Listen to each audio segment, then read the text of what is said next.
जय हिंद दोस्तों, इस वीडियो में आपका स्वागत है। दोस्तों, आज की इस वीडियो में हम घातांक का लघुत्तम समापवर्त निकालना बहुत ही आसानी से सीखने वाले हैं। तो अगर हम घातांकों का लासा की बात करें तो यह आपका दो प्रकार से निकाला जाता है। एक, जब दो या दो से अधिक घातांकों के आधार समान हो, और दूसरा जब दो या दो से अधिक घातांकों के आधार समान ना हो, अर्थात बराबर ना हो।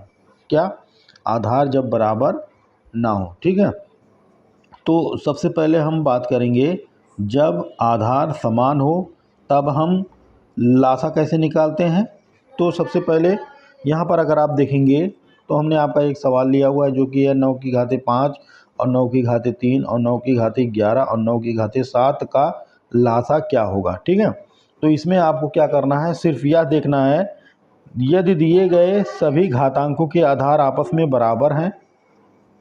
क्या है? बराबर हैं।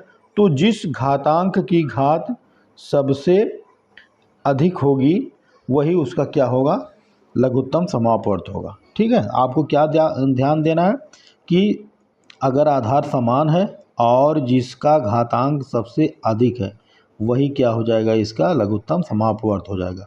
यहाँ पर अगर हम देखेंगे सभी के आधार क्या है, समान है, और इसमें सबसे बड़ी घात वाली कौन सी संख्या है, या 9 की घाते 11, यानी कि सबसे अधिक घातांक 11 है। तो यही क्या हो जाएगा, आपका लघुत्तम समापवर्त हो जाएगा। 9 की घाते 11, यही क्या हो जाएगा, आपका आंसर हो जाएगा, उत्तर हो जाएगा। इस सवाल को हल करने की कोई ज़रूरत नहीं है। कब? जब आधार समान हो, उसमें हम देखते हैं जिसका घात सबसे अधिक होगा वही लघुत्तम समापवर्त हो जाएगा। ठीक है, और दूसरा नियम, जब आधार समान ना हो, अर्थात आधार जब बराबर ना हो तब हम क्या करते हैं, 2 की घाते 4 है और 3 की घाते 2 है। ठीक है, जब यदि सभी घातांकों के आधार आपस में बराबर ना हो तो हम क्या करते हैं, घातांकों को पूर्णांकों में और भिन्नों में क्या कर देते हैं, बदल कर लासा निकालते हैं। ठीक है, इसको या तो हम पूर्णांक में बदलेंगे या तो भिन्न में बदलेंगे।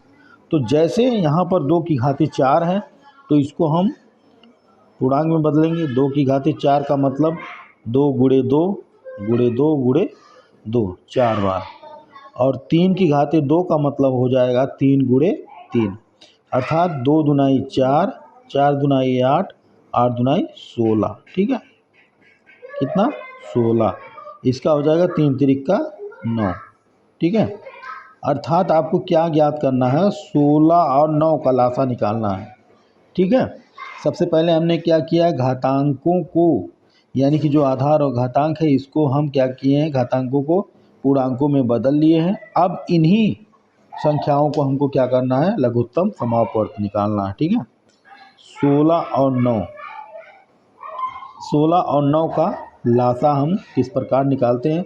तो सबसे पहले देखेंगे यहाँ 2 से कटेगा, 2 अट्ठे 16, 9 कटेगा नहीं, 9 को सीधा सीधा लिख लेंगे। फिर 2 से 2 चौके 8, फिर 9 कटेगा नहीं, 9 को ले लेंगे सीधा सीधा। ठीक है, इसके बाद कितने से कटेगा, 2 से कटेगा, 2 दुनाई 4, 9 कटेगा नहीं, फिर 2 से 2 करने 2।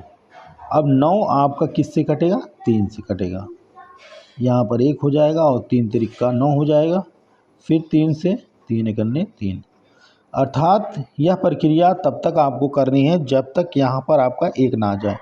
तो 16 और 9 का हो जाएगा 2 गुणे 2 गुणे 2 गुणे 2, कितनी बार, 1 2 3 4, गुणे 3 गुणे 3। ठीक है, अब इसी को हम क्या करेंगे, आपस में गुणा कर लेंगे, जो गुणनफल आएगा वही क्या हो जाएगा, लघुत्तम समापवर्त हो जाएगा। 2 दुनाई 4, या आपके समझने के लिए है, 2 गुणे 2 गुणे 3 गुणे 3। ठीक है, 2 का गुणा 2 में करेंगे 4 हो जाएगा, फिर सबको उतार लेंगे, फिर 2 का गुणा 4 में करेंगे तो 4 दुनाई कितना हो जाएगा, 8, फिर सबको हम क्या करेंगे, इस प्रकार उतार लेंगे। अब 8 का गुणा 2 में करेंगे तो 8 दुनाई 16, फिर सबको हम उतार लेंगे, 16 तियाँ 48।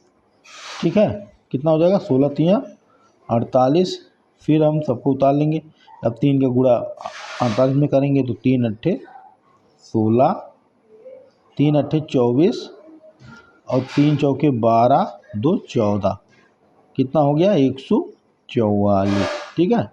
कितना हो जाएगा 144। तो यही क्या हो जाएगा आपका लासा हो जाएगा। कितना हो जाएगा लासा 144। तो यही क्या हो जाएगा आपका आंसर हो जाएगा, उत्तर हो जाएगा।